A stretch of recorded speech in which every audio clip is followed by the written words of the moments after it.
I'm co-host James Ash. And I'm co-host Phil Scaife. Welcome to the Business Lockdown.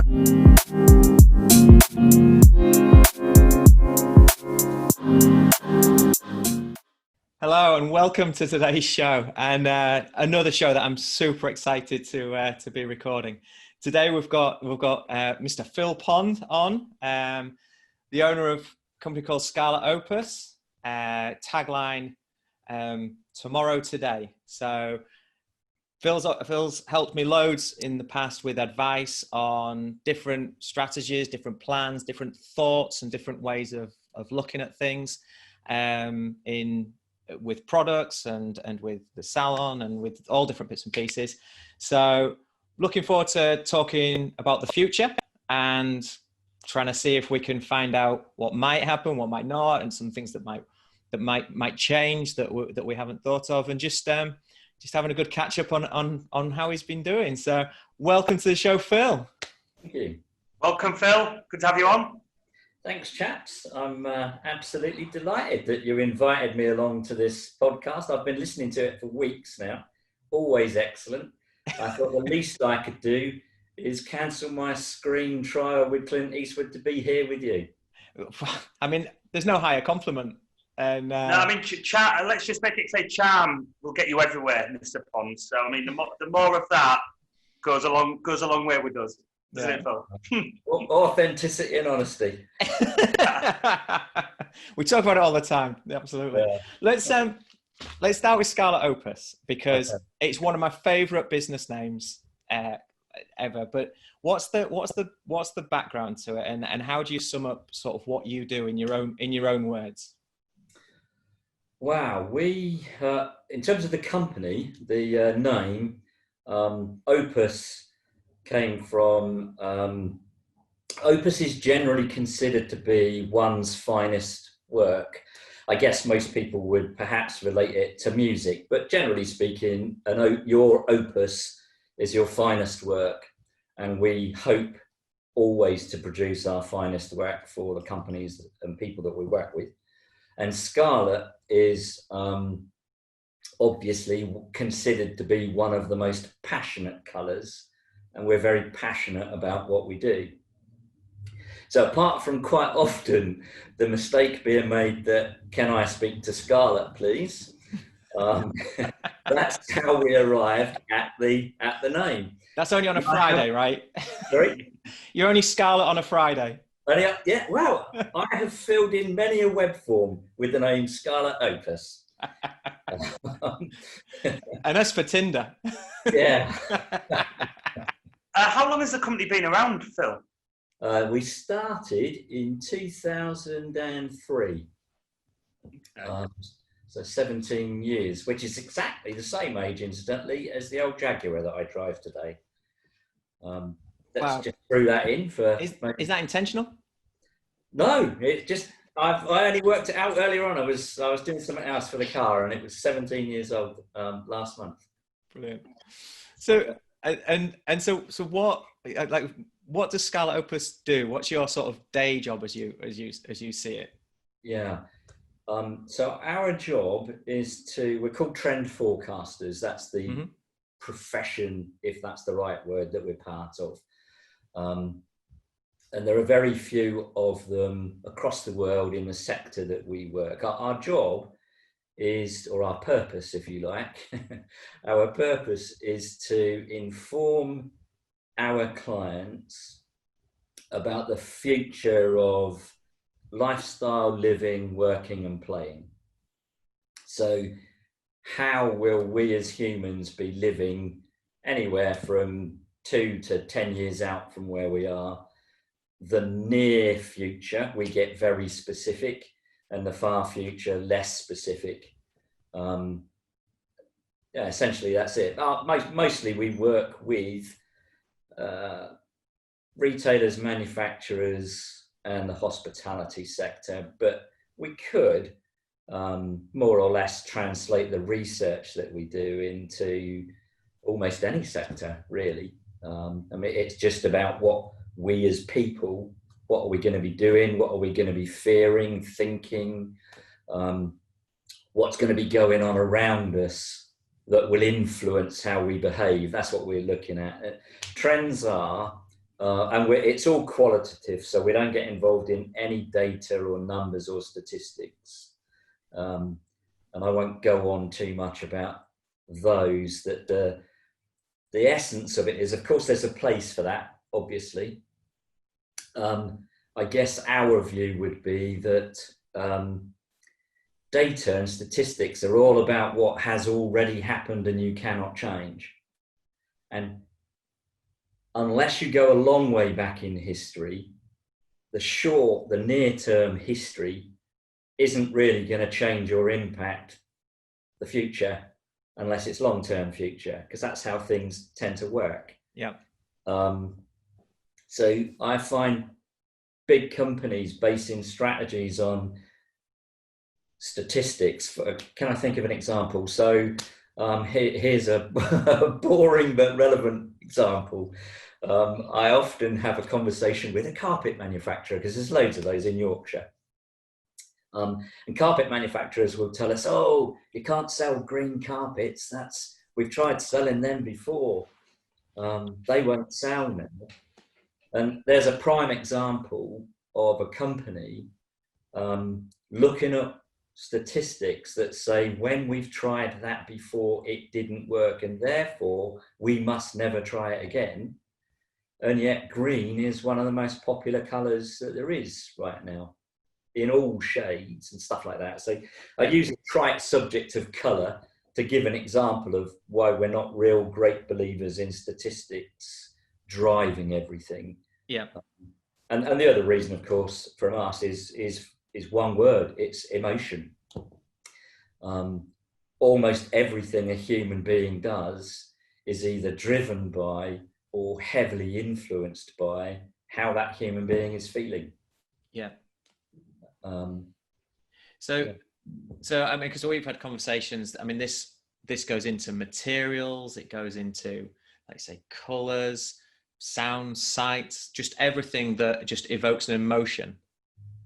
Yeah, more or less that. Yeah, so a lot of our research, we're researching 3 to 5 years out what's going to be happening in exhibitions and art galleries. What are the politics? Where are they really heading beyond their short-termism? Because what we as people tend to see from a government anywhere is what they're doing for their term in office. But in actual fact, behind that, the clever politicians do actually have a longer term plan and longer term intentions. They just don't speak about them because that's not what the press is interested in. Right. What's happening in the world of sport? What major film directors, what are the stories that they're looking to purchase to make into a film, rather than what films are coming out in 2 years' time? It's what are the stories they're interested in, and what are they? And then when we've done all that, is there any sort of connection between all those things with an activity or a theme that might alter, shift slightly how we all behave? That kind of stuff. Makes me a really interesting dinner guest for about 15 minutes. Oh, no, see, but I love these conversations. So speed networking. I mean, that's what the business does now. Is that exactly what the business started up to do 17 years ago, or has it shaped along the way? I mean, have you always? That's what the businesses went in to do, and that's what you've always done. It's just that, you know, your advice and the trends change, or have you switched along the way? Have you pivoted along the way? And if so, how has that looked? And that there, ladies and gentlemen, is exactly a professional in his business. That's the first time I've ever been asked that question. Let's get him down to the daily briefing. I'll expect the green carpet in the post. Hero of podcasting. Yeah, so really good question, and I never have been asked that question before. So the answer to it is that when we started, we did all this magnificent research, and we only ever thought about taking it to a carpet company, a cutlery company, and saying, oh, if you make product using this material and in these colours, you'll sell bucket loads of it. So that's how we started, and it was easy to identify customers. So that's exactly how we started, James. And I call that, we all do, that was the trite use of what we discover in research. It's relatively unimportant. Now we realise, we're all 17 years older with 17 years more life, and lots of different things have happened. And we appreciate now that we can use our research and our experience and our predictions for the future to get into schools and start to talk to education authorities about, you're setting kids up to go do this work, and that work's probably not going to exist for very long. So should we talk about the sort of stuff the kids should learn? So there are, as we've gotten older, particularly in the last 5 years, do you know what? I'm so grateful for that question. It's a brilliant question. So in the last 5 years, we ourselves have woken up to the fact that all the stuff that we research and discover has got much more meaningful use than the old stuff about the right flaming colour or pattern on a piece of textile, which is relatively unimportant in contact. In fact, we've been responsible for, part of the trends we've been talking to companies about for the last 5 years is consumerism and how it's ruining the planet. But we've been responsible for that consumerism. We've been responsible for driving stuff in the high street all looking the same, and that being the choice, and getting the wording right so that the customers come in and purchase it and pay a fee. So we've been responsible for that very thing.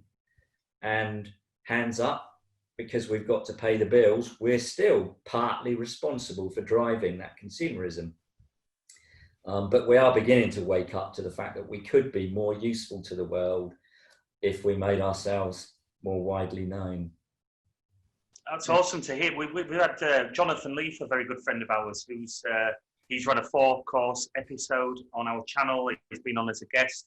We're in regular contact with him, and it's him that we're part of FEO for Entrepreneurs Only. And I remember having a conversation with him in a break at a seminar. We were there together, and it was something like the child that is born today.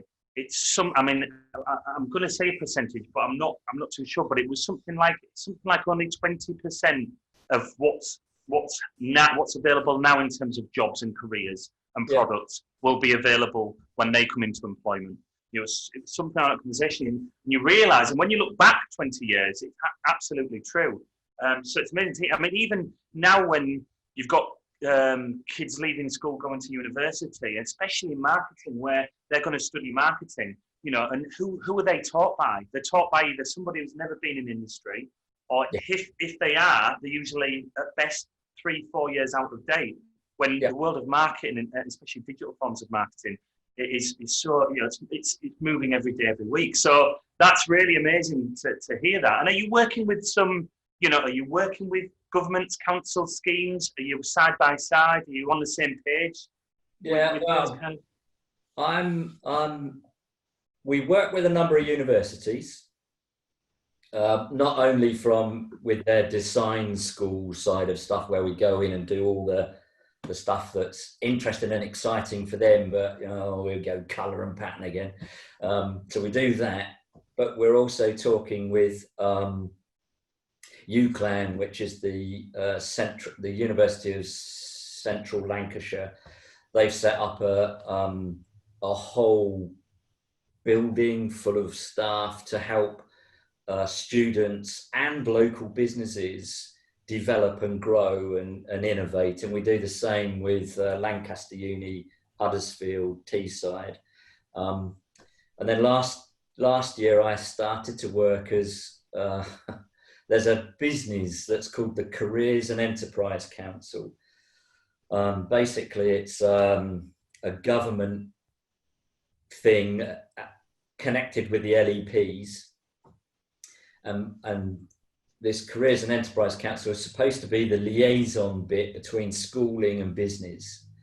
and I'm one of their enterprise advisors. We're all volunteers, and we're supposed to meet regularly to discuss that bridge, because there is no bridge. You're exactly right in the way you described it, James, absolutely perfectly, that there's a complete disconnect between people that never have teaching those that never have to go and do, and then the people that are already doing not really coming in and helping and talking either. So the kids fall between two stools. You know, they don't know how to behave on their first day at work. Simple thing, I'll shut up because it drives me nuts. It's not working. In essence, it's not really working even now. And everybody's doing their best and everybody thinks they're doing a good job. But the reality is there's still a massive disconnect between academic life and school and business. Great example, we bring in, I've forgotten the word now. What's the school leaver that comes out for 2 weeks? Work experience. Work experience. Thank you. Yeah. So we have work experience, and we had a young lady come in and do work experience with us a couple of years back, and she came in on the first day, and naturally we said to her, hello, sit down. And we got through the first 2 days. The third day she came into work. She knew what she was going to be doing. She knew where she was sitting. She came in, she took her coat off, hung it up, went, sat down at her desk and started her work. Total silence. Now, that might not be anything untoward, except that the room in which we were all sat was about 5 meters by 5 meters. You could just about get the 3 desks in it. Now you've got a third person coming in who doesn't say anything to anybody. And when I eventually asked, of course, they don't go to school every day and say, hello, good morning to the class. They say hello to their friend or couple of friends, and they go and sit at their desk and wait for the teacher to say something. And that is life. So why would you think coming into another form of classroom is any different? You just go in, you don't actually know anyone there yet, so you don't speak to anybody. You go and sit down and you get on with doing what you're asked to do. A silly, silly little thing, but a massive change in behaviour. Yeah. And no one's doing any of the simple things. Forget the education and what they want to do and the career advice. Just a simple behaviour. In that situation, for the rest of the work experience week or 2 weeks, how did that evolve and change? Or did you just sort of like park it as that is... No, I don't think it changed anything, because I'm not sure 2 weeks is long enough to change that habit. But we just sat every day and we shared what we'd done the evening before. And then so did the young person coming in. I won't use their name in case they're listening. But this goes far and wide, this podcast. Who knows?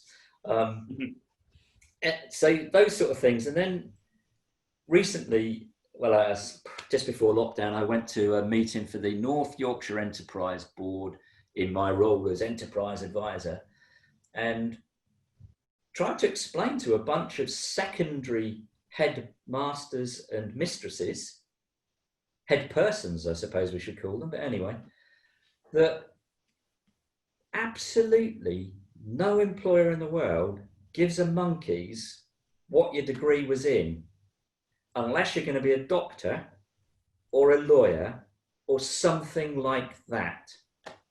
If you're coming into the world of marketing, I don't care you've done a degree in politics. All your degree tells me is that A, you've got a certain capacity for intelligence, and that you can learn stuff quickly, and you can assimilate stuff quickly, and you can make judgments, draw conclusions, and move on. And you could be one of the most successful marketing people that's ever been. But your degree could have been politics. And these educators were blown away by the fact that you don't have to choose a degree that has some relevance to what you want to go and do, unless you're a doctor or a solicitor, that kind of thing. Yeah. So that shows you the size of the gap, and the bridge that James mentions, that blimey, it's going to take ages to build. Sorry. No, you go ahead. I was just going to say one last thing. This is the problem, James. Once I get started, mate, I can't stop. But Are you? Is it a soap? I thought it was a sofa you were sat on, Phil, but clearly it's a soapbox. You feel free to stay on that as long as you want, mate. It's your race. No. It's just that one of the most interesting and innovative things I have heard about education on a global basis is a statement that is being made at quite a lot of locations by a bloke called Jack Ma. Jack Ma was the founder of Alibaba, and he's out of that now. And he's on a quest to change education. And he's somebody that has said, there aren't many things in the world that haven't changed for 200 years, but the what and the how we educate children is one of them. And that in a world where technology has developed and the computer has developed so fast, we should probably stop and think about that, because it is pointless, a human being trying to compete with a computer. You're never going to beat it. And we're developing computers, AI, to do stuff we do. And yet we're continuing to teach kids about mathematics and other subjects that probably aren't going to have any relevance when they come into the wider world. And that what he was saying was that what we should do is we need to rethink everything. And what we need to do is educate children in things computers can't do. So the arts, music, conversation, empathy, and develop an educational structure and theme around those subjects, so that when they do grow up and become adults and go off on their own, they are very well educated to meet with and make a life with other human beings. And that's quite a leap from where we are. And I get that we're not going to do that in any short term. But he's absolutely right. The education system and the subjects we teach haven't changed for more than 200 years. Yeah. Well, and the fact that people come out of university, it's not relevant, that it just doesn't apply. It's what it did years ago. Phil, did you get that? Because it was. I got it years ago. Oh. Can you repeat that, James? You were just breaking up. Unstable, I think. Yeah, I was saying that, and students are going to come away from university owing a shit ton of money as well. Yes. Learning a skill in an industry that won't be applicable in a few years' time. And I mean, we recently interviewed Miriam and Ian from the University of Amsterdam. And it's like, if you're going to go to university, go to Amsterdam, because it'll cost you £1,000 compared to £9,000 a year. Yeah. And you'll be in a multicultural city, in a foreign place, learning about yourself and many others in a different way. But also just based on what we spoke about as well, and you said, Phil, about standing out. And one of my best mates, Garrett, Dr. Garrett, he was on a show about as a child psychologist. And when he went, he was at Hull University, so he stayed in the area. And he thought the same. He thought, I'm going to come out of this with a degree, but how do I separate myself out? How do I stand out from the crowd? And if you know Chris, it's not difficult for him to do that. But if you don't know him, it's like, how do you do? And he thought, well, there's no like psychology group of Hull, like a student psychology group. So there's no student psychology group, and then there's nobody that's the leader of it. So he generated his own psychology group, which then put him as the leader, and he brought people together, just have a chat to share ideas on the subject, on things that they're talking about working on. And so he left with his degree and been the leader of the whole psychology department association. And it's like, when people are going to look at two degrees, who's going to be elevated? Who's going to stand out from those two CVs? So exactly, you just got to think outside the box. Sometimes, and that just doesn't go with education, but also business as well. And I imagine your business is all about that, right? It's all about educating different businesses in different industries about being outside the box to separate themselves from the competitors. How professional is this bloke? What a link! Did you see? I didn't know it was breaking up. I love it. I didn't know if it was breaking up. You can see James as a DJ as well, just the way he links them. Yeah, I've got two questions that I'm really dying to ask you. Because I mean, like, you're a business that deals with trends and forecasts, right? And you started in 2003. Now, there's two dates here. There's 2008 with the banking crash, and there's the now, which is 2020. So, how did you identify them, if you did at all, in forecasting about those coming about, and then how did you upskill and bring businesses to the level of awareness that we've needed to be? Cool question again. So the answer is that there are things that we have no business being able to forecast, or any company in our sector. We refer to them as unexpected or unforeseen events. Generally speaking, they are natural disasters or the unexpected death of a world figure of significance, or not so often now, thank goodness, but over the past period in time, maybe it was an act of terrorism. So when those things happen, our role is then to analyze that and think about, how will that change us? How will that impact on behavior?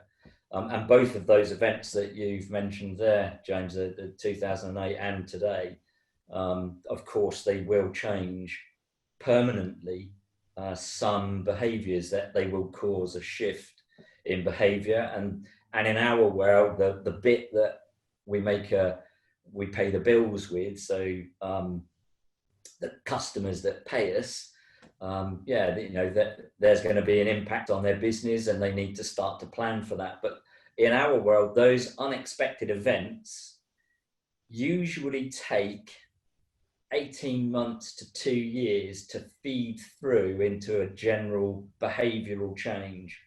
As people, like we're all at the moment, we're not even analysing this pandemic, because we're still busy dealing with it. And we're not really sure about the futures. We are, but you lot aren't. Hey, don't start separating us, Mr. Pond. We're all as one. We're as one today. We're unity. No, you're right. In fact, that's one of the phrases that we use when we are talking to a customer, because business talks about the customer, the consumer, as if that's some sort of alien being. When the reality is, even if I'm sat in front of a managing director, a marketing director at 5 o'clock, that's a customer and a consumer somewhere. But yeah, so our job is to just analyze these things and try to judge and predict on experience and the events that still will happen in the future. How will that cause us to change? And each time the human race goes through certain phases. So we're dealing with it right now. We'll then go through a phase of thinking about it and behaving differently. So there will be, as a result of this, there already are, but there will be some temporary behavioral changes before we then move into a final phase of, actually, we've all thought about it. The innovators, the creators, the designers, they will have thought about it for about 18 months, and it will start to influence what they do and what they will produce. And then it will start to influence the mass in society after that. So it takes time for the effect of these things to feed through, because we have to take time to think what it did to us, how we feel about that, and whether or not we should change anything moving forward. It's a little bit like the impact of, this is an unexpected event that actually doesn't really do anything long term. But we all go to funerals, and if we don't say it ourselves, we hear somebody saying, "Oh, you never know. You just never know when it's going to be your turn, do you? I'm going to do this now, and I'm going to do that." And a week later, we've just gone back to doing normal. But something like this event will cause permanent change in behaviour, and it will be across the world. one of the great things when you're saying we're all together and we're as one of the great things in our job is that, generally speaking, we can say that human beings behave and react the same way. And it doesn't really matter whether you're born in Beijing, New York, London, Paris, Istanbul, wherever you are, or whatever your cultural upbringing and influences are. On a basic human level, we react the same way. And that's kind of a nice thing that connects everybody everywhere, whether we want it to or not, whether we want to acknowledge it or not. And that's why, companies like ours are able to exist, because we generalize, we generalize, and that's how life is. It generally moves in this direction and generally changes in that direction. If you talk to somebody specific about one thing, that isn't how it worked for them, but generally speaking, and that's how we exist. So so we'd expect some massive change to come from this. So it must have been over 12 months ago when we were talking and you mentioned about Jack Ma and being human. Have I told you that before? Oh yeah, and I remembered it as well, which is even more surprising. Crikey. Yeah, about the being human and what it means to be human as opposed to being a robot, and with teaching people how to be operators of robots in effect. Yeah. And obviously that was a long time, well, 12 months ago or something when we were talking about it. And now this has happened. This, although it's unforeseen, does that accelerate that particular movement, for want of a better term? That need for human connection that you feel now, being in lockdown and being in isolation. Is that a temporary thing, do you think, that as we move forward? Or do you think that because it was already happening before, and we're seeing it in education and we're seeing it in other things, does that accelerate that? Yeah, so it's a good point. We've been kicking around quite a lot, Phil, and history shows us that when you get something such as this pandemic or a global war, it has to be something global, then one area of our lives that gets pushed forward much, much more rapidly than it would otherwise done, and one of those areas is technology. So over the next 2 years, we'd expect some technological developments that might have taken a decade to almost happen just like that. And it will be because disruptors will come from nowhere. Money will come from nowhere. So it's interesting, you just used the phrase about us operating robots. We won't need to do that before much longer. The robots will be perfectly capable of operating themselves and fixing themselves. And they're going to replace lots and lots and lots of human jobs on a global basis. We've even started to see on documentaries, and I'm sure you've marveled in the same way I have, at how a surgeon can be stood in one room with some virtual reality kit and a robot doing the operation in another room, but under his control. So this particular situation, the pandemic, I've just been talking to someone about it in workplace design this morning, actually. This particular pandemic is likely to cause something of a dichotomy for us, because we're hankering for human contact, but actually we're fearful of catching something. So we might not actually want human contact with everybody for some considerable time. We're going to be quite specific and protective of who we touch. So, for example, I don't know if this has ever happened to me before or not. I haven't actually touched a human being that doesn't live with me since the 22nd of March. Haven't touched another human being. Haven't gotten closer than that 2 meter rules. That's beginning to sound like an alibi. Yeah.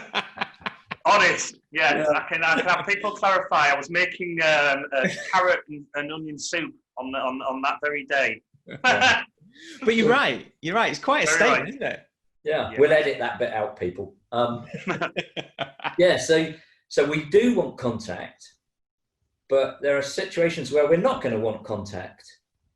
And at the moment, it's a little bit confusing for people as to what's going to be what. And generally speaking, all we're hearing people really say is, oh, it'd be great to go back to the pub. It'd be great to go back here. It'd be great to go back there.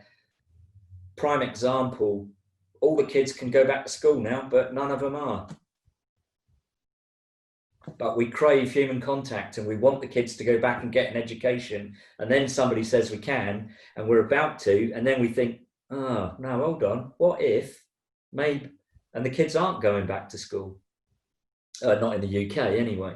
And in human activities, that's going to happen. We're going to have a proportion of people that don't want to go back to the office on a full-time basis.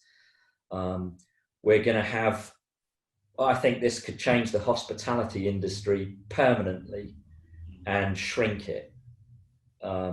Because are you going to go to a restaurant tomorrow and be happy that the waiter or waiting staff hand you a menu that they've just taken off the person next to you on another table? Can they pick up your wine glass and pour wine for you now? We all want human contact. Actually, maybe we don't. So I think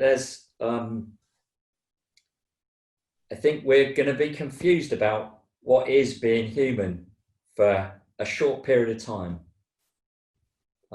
as we challenge our own thinking and meet our own fears. Yeah. I remember us also having a conversation about how there should have been more influence. We're going back a few years now, but there should have been an influence from Russia and Russian design and things. But then there was negative publicity around Russia, and so that didn't happen. Yeah. And so that was one where you pretty much ripped that one up and went, right, okay, out of our control, circumstances have taken us in a different direction. Has anything happened this year? Well, obviously lots have happened this year. Is there anything that you've ripped up that you were, say, working on in 2016, 17, and you're like, oh yeah, I can see how that's going to path that way, and then you open the newspaper and go, well, that's not going to happen now. That work's gone. It's yeah. So over the last 12 weeks, what we have done is review in great detail. So for this year, we would have made these forecasts and the future that we would have revealed to our clients and so on. We would have been presenting all this back in 2018, the summer of 2018. So all those people have got that product coming to market this summer anyway. So it's just a question now of us looking at what we've predicted for the coming winter and then next summer. And almost without exception, what we're confident of is that the big trends, the macro trends that we were predicting, have been reinforced by this pandemic, right, rather than changed. So what can I think of? So community, collaboration, kindness are all things that we spoke about as movements, about how we'd start to see from this summer people rising up as collectives, redefining for ourselves what success means, and the way that the authorities in so-called democratic societies have been behaving over recent months have only strengthened to drive people together to say, well, they're going to do what they want to do and we're not going to be able to stop it. The elite are going to get from this what they want. What we've got to do is group together and protect ourselves and redefine what's important to us. And those sorts of things have been happening and coming through as trends. The wanting to connect to nature has been coming through. It's going to strengthen. We're all wanting to have natural and nature around us. We're all beginning to realize, having been locked down, that the air quality everywhere is better. We're all, those of us that live in the middle of towns and cities, we're sat in our gardens and thinking, do you think the birds have always been that loud? We just couldn't hear them. Were there that many birds singing? Or have they always done that in the middle of town? And none of us want to lose that. So yeah, that connection to nature, the need for people to support and be kind and help each other has strengthened and deepened, and that will continue. So things like that, we found it really interesting. They aren't going to change. This is going to just push that on through. Yeah. We might go through a period of a little bit of confusion, but one thing we're definitely not going to get confused about is that there is an almost ugly, uncaring exposure of the elite classes and what they want and what they're willing to do to get it, and they're not hiding it from us anymore.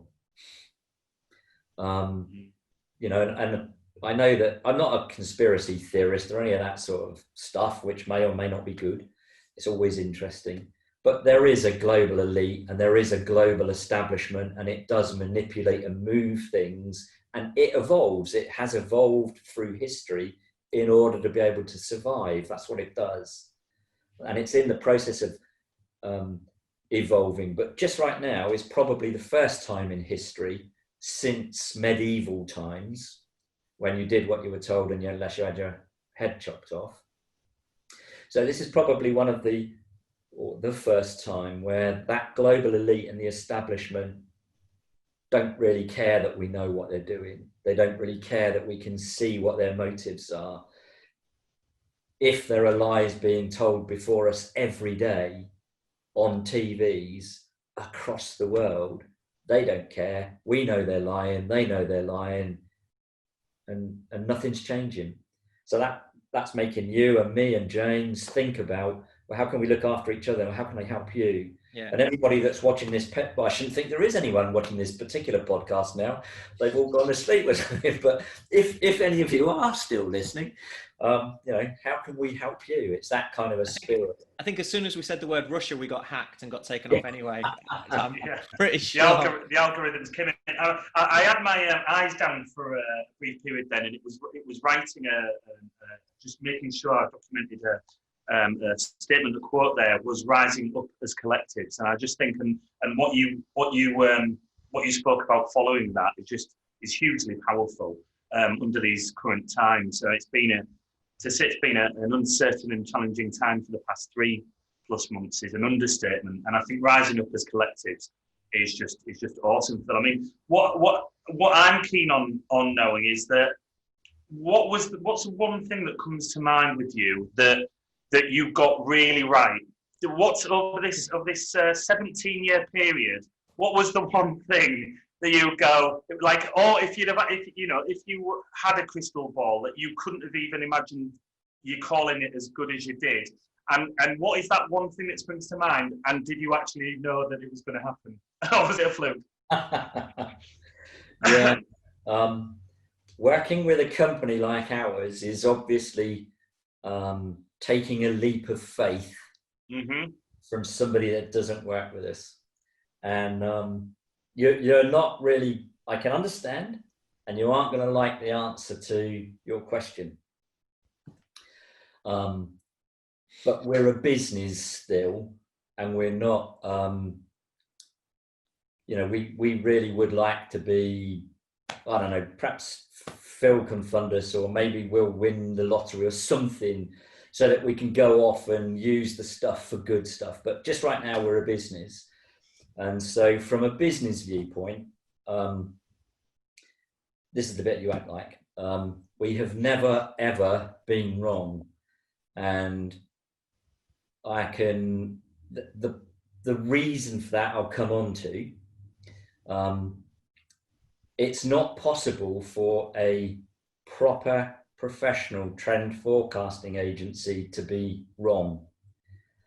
And the thing that I wish I could change about our industry is that word forecasting, because it gives completely the wrong impression from the word go, but the inference is it's not accurate. However, I didn't ask you if you ever got it wrong, Phil. No, my point was what springs to mind at that one tap that let's get it always right. And that's a beautiful thing, which is what you're saying, of course. And we have a laugh about this, but I'm wondering, what pops to your mind was that one time that you got it so right, you couldn't have got it any better. And if that, and I'm sure you just said you get it right all the time because, of course, you're professionals, but there must be a time, and it might have been a situation that meant more or was funnier, or the people you were dealing with, or the client, or the current global client. What's a time that springs to mind? And the question was, did you really plan for that, or was there an element of just it all coming together at the right time? Yeah, I get what you. I probably answered your question wrong in the sense that everything comes right. Right, okay. There can't be that one thing because, let me explain why. That's probably easier. Okay. That is easier. Like, we're not predicting that, or we're not forecasting things like, man will land on Mars in 6 months. That's not what we're doing. What we're forecasting is, if man lands on the moon in 6 months, what will that mean? Got you. So if I'm going to relate this, trend forecasting began, I think it was around 1969 in earnest, by a Dutch guy, and it began in the fashion industry. And there are only, let's say there are about, in the business world that we work in, there's probably only about 16 companies doing what we do on a global basis. There are, yes, so stick at that. So let's just pretend that we're only going to talk about the world of fashion, because I think that's your background, James, isn't it? Did you come from fashion? Yeah, did some fashion. Some fashion once upon a time. Yeah. I think that's the official term. So fashion's a good way to explain colours, trends, forecasting, all of that, and everybody's on the lookout, and the high street retailers are, looking at what the bigger designers are doing, and of course, all of that. So if 2 years ago we were saying that this summer red and lace and ruffles, that's what people are going to want, and the fashion houses spend 2 years getting that designed and made, and then they sell it to the retailers, and all the marketing's set up around that, and then this summer that's what's in the shops, and that's what's on the blogs, and that's what the TV sets look like, then that's what we're all going to go and buy. Yeah, it's what it is. Now, it might be, I hate the phrase, but I find it really difficult to say it doesn't apply to some degree. It's almost, if somebody back then says everybody's got to do this and everybody does that, well then everybody's going to follow it. So a little bit self-prophetic. Mm-hmm. But it isn't, because the things that we're predicting that will happen, like I suppose one of the things that we enjoyed this year, to answer your question more directly, I've just thought of something, but it's not exciting or interesting. We'll judge that. We're excited. Hey, it's our show, guest. Yeah. This is time for people to go and have a cup of tea and come back.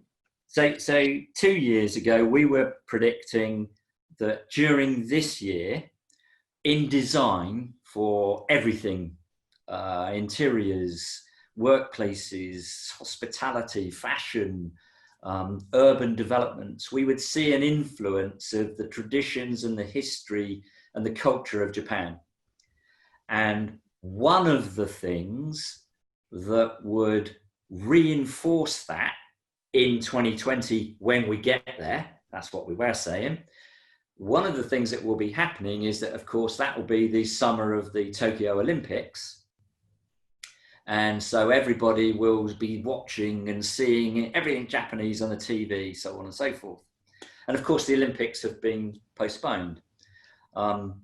So what's, in a small way, what is quite gratifying is that all of that has happened anyway, irrespective of the pandemic happening, irrespective of the Olympics, which is just one part of the jigsaw.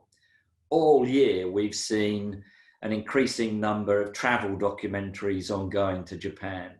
We've seen an increasing publication of Japanese cookbooks. We've seen Japanese celebrity chefs on TV screens. Asian culture has been around. So from our viewpoint, it was nice that we started to get at the beginning of the year panic phone calls from customers that had container loads of stuff on the ocean from all parts of the world and factories set up to do different things. And for us to be able to say, just sit calm, it'll be all fine. Just leave it with us.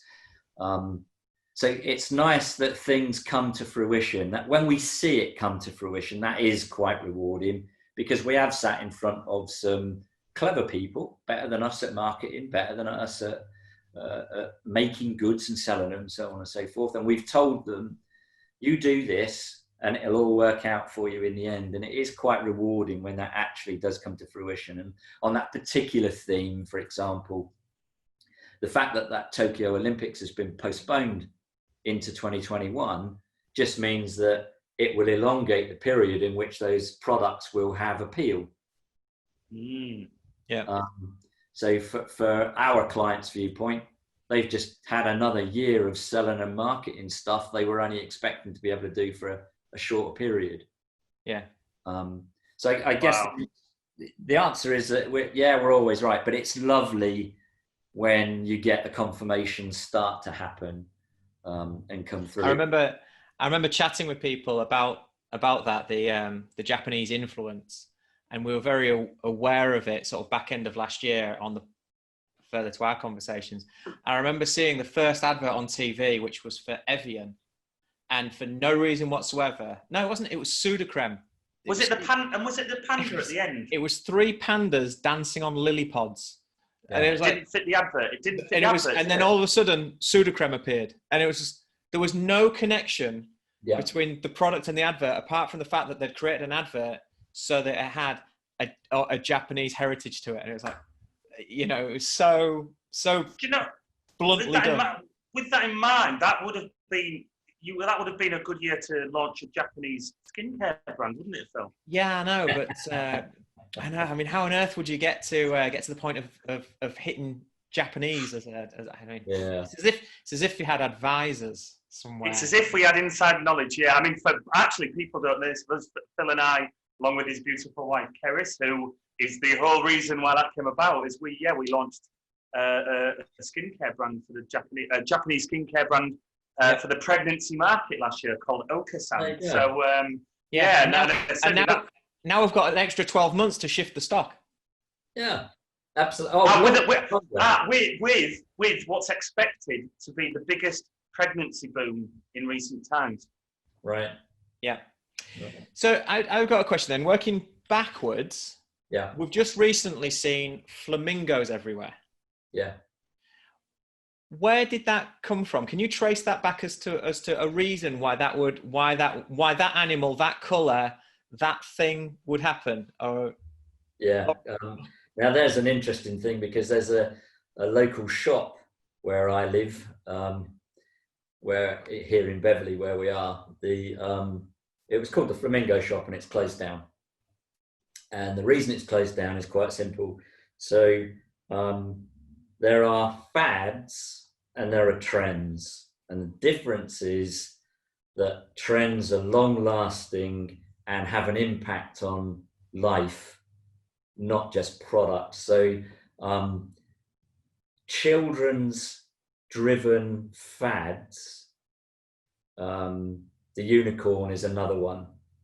Now reinforced by movies and cartoons. They don't call them cartoons anymore. It's the animations and so on and so forth. So those fads can come from nowhere, generally from some entertainment creative's brain, and they last for a while, and then they disappear.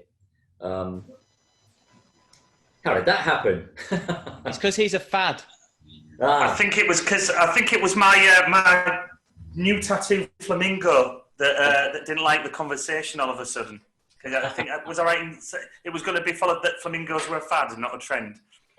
Only if what you're doing is filling a shop with pink stuff with long feathers and stuff like that. It's a fad, and it's not something that really comes on our radar, and is definitely something we would suggest to our customers that they avoid like the plague, because they're only ever short term.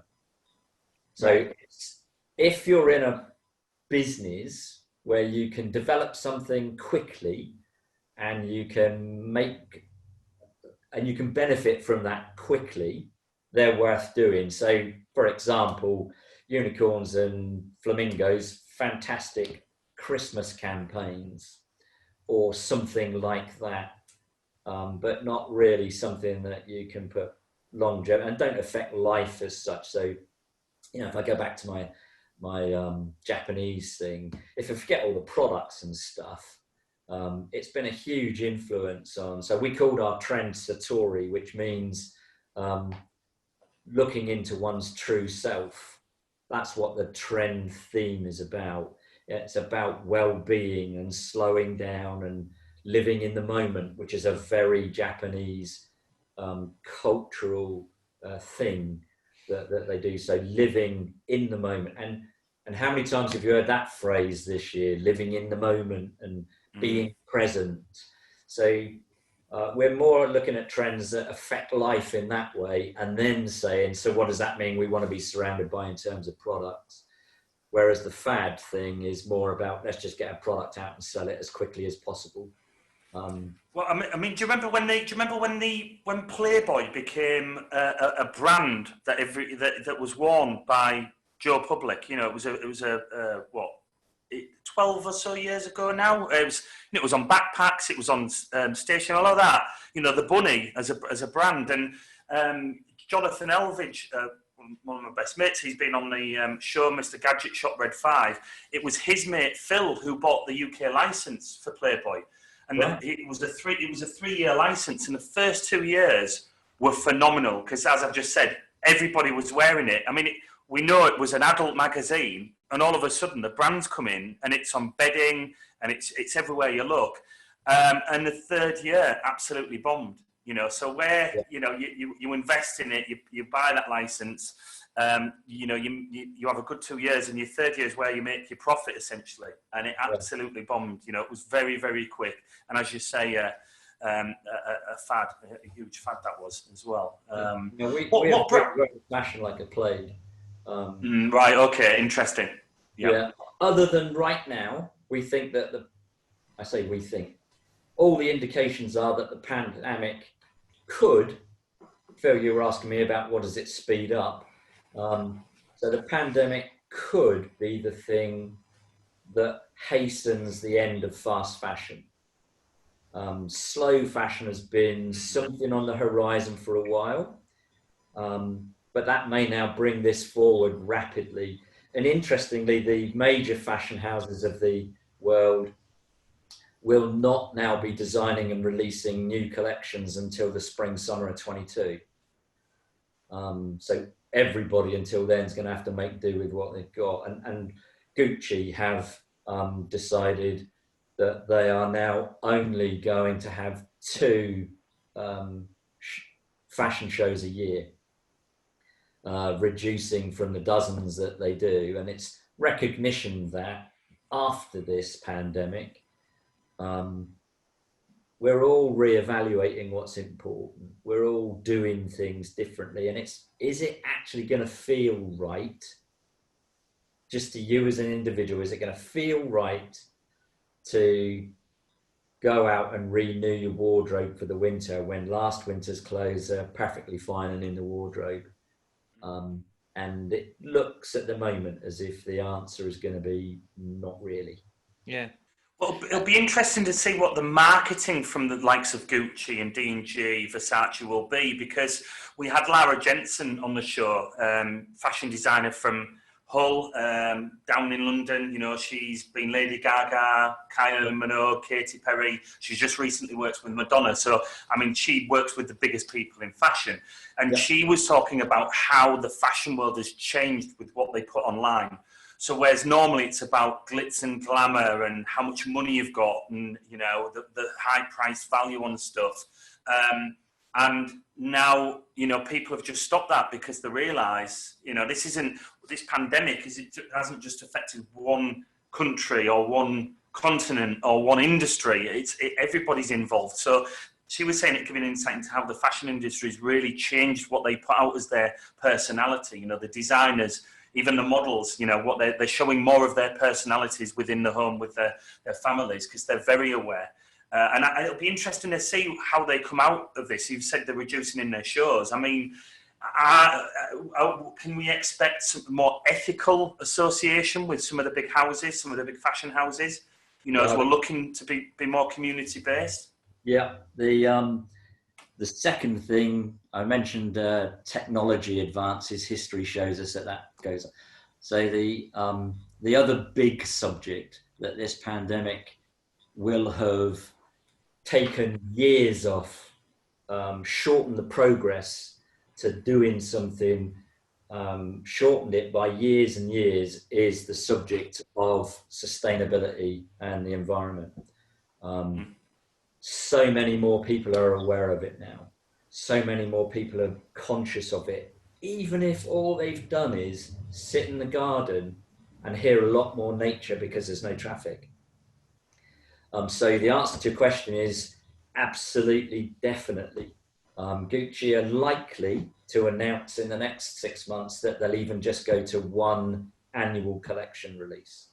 They're considering forgetting the seasonality of it because, in their words, it's quite banal, isn't it, to try and drive people to buy clothes in the spring, summer, then ditch all those and buy them for the winter. We don't really need to do that.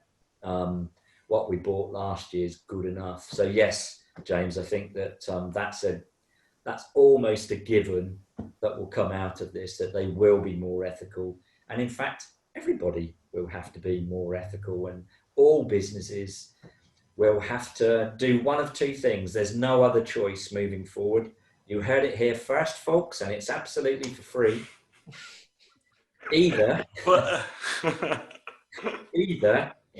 own up and say that what you do as a business is not environmentally friendly, and what are you going to do about that to offset your impact, or change your business so that it is environmentally friendly. There is no more going to be any room from us as consumers. We will not allow companies moving forward from this point to pretend or hoodwink or put off.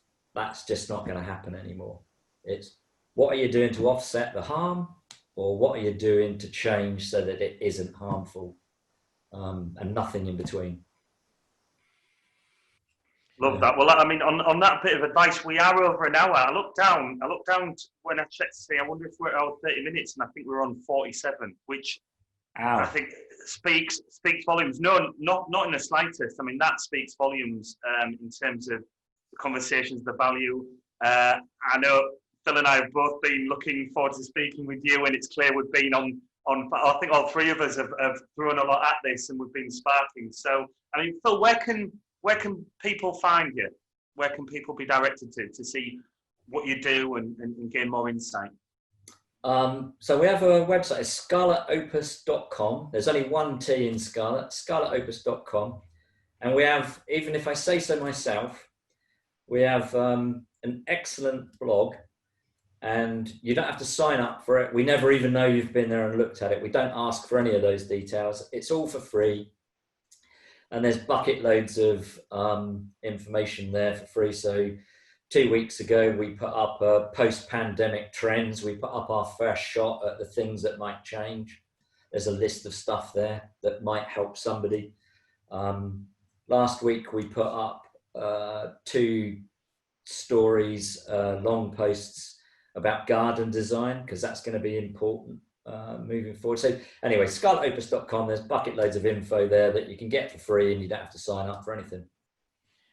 Phil, while I've got you, just as a final question before we say goodbye, you've given me book recommendations. I don't want to say goodbye. We'll have you back on again. We'll have you back on again. You've given me book recommendations in the past. 3 Minute Manager, I remember, was one of yours that you suggested to me. Yeah. I want to tailor this question a bit more focused. Yeah. Younger generation, you're working heavily with education and how that needs to change and needs to evolve and needs to move forward. Do you have a recommendation of a podcast, an audiobook, a blog post, anything that you would recommend that someone in the younger generation coming through that education process should consume and think about? That's a great question. Great question, Phil. Yeah. Just drop that in there. That is a good question. And I mean this genuinely, sincerely, and it's from the heart. The young people are doing a better job than we ever did. And I actually think the worst thing that I personally could do would be recommend anything for them to read that one of my lot's written.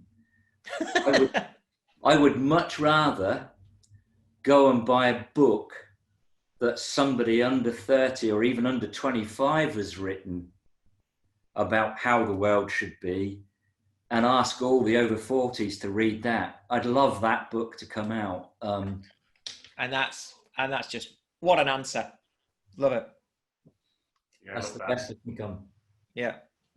Well, if I could ask on behalf of us and the team at Pink and the Business Lockdown, if you could, you've spoken a lot about community and the importance of that right now, moving forwards.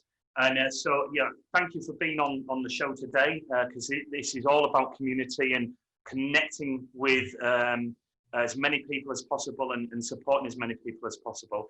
And I'd love you if you could drop some of your blogs onto the Business Lockdown group. I mean, sure. Of course, you've said you can go and view them, and we could grab them and drop them on. But I'd love if you dropped it on. It would be coming from you, and it gives more of an opportunity for people to then be drawn and see more of what you do. So if you could, I could please ask you to do that and just provide more and more value to our audience, which you have done bucket loads of today, sir. So really nice. It's been amazing, absolute pleasure. Joy to have you on. So much stuff. We have to cut it short again, and this is classed as an extended episode. And I feel criminal because we're like, right, we'll have to draw this to a close. So to say that we'll look forward to having you on the show again is an understatement. And the sooner that we can make that happen, the better, not only for us, but more importantly for our audience. So. That's really nice. Thanks. I didn't know you two were such nice people, and only on air. Only on air. No, behind closed doors. And you're putting in a lot of effort to this to share stuff. So I think it's me that should be thanking you guys, actually. But see you soon. Thank you very much. Awesome. Yeah, awesome. Cheers. Okay. Bye-bye. Thank you so much for joining us on the Business Lockdown. Please comment, like, share and subscribe to help build our global community. We look forward to seeing you all soon.